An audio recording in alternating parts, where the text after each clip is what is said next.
মশক নিধন শিখতে ফ্লোরিডা যেতে হবে না, ডোবার পাশে দাঁড়ালেই হবে। প্রধানমন্ত্রী তারেক রহমানের এই এক মন্তব্যই এখন তোলপাড় সামাজিক যোগাযোগ মাধ্যম।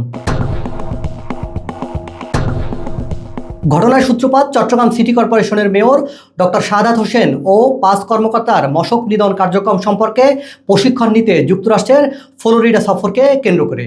সেই প্রস্তাব সরাসরি নাকচ করে দিয়ে প্রধানমন্ত্রী তারেক রহমান মন্তব্য করেন, মশক নিধন শিখতে ফ্লোরিডা যেতে হবে না, ডোবার পাশে দাঁড়ালেই হবে। এরপর থেকেই বক্তব্যটি ছড়িয়ে পড়ে ফেসবুক, ইউটিউব এবং বিভিন্ন সামাজিক মাধ্যমে। কেউ বলছেন এটি ছিল অপচয়ের বিরুদ্ধে কঠোর বার্তা। বিগত দিনে কোনো সরকার প্রধান এমন বাস্তবমুখী সিদ্ধান্ত নেননি। প্রধানমন্ত্রীর বক্তব্যের অন্তর্নিহিত বার্তা হলো, মশার উৎস খুঁজতে বিদেশে যাওয়ার প্রয়োজন নেই। আমাদের চারপাশের খাল, ডোবা, নালা, নর্দমা এবং জমে থাকা পানি মশার প্রধান প্রজন্মস্থল।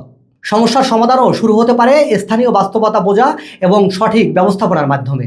প্রধানমন্ত্রী তারেক রহমানের এমন কঠিন বার্তার পর দেশের সিটি কর্পোরেশনগুলো মশার উপদ্রব ও ডেঙ্গু নিয়ন্ত্রণে কতটা কার্যকর পদক্ষেপ নেয় সেটি এখন দেখার বিষয়।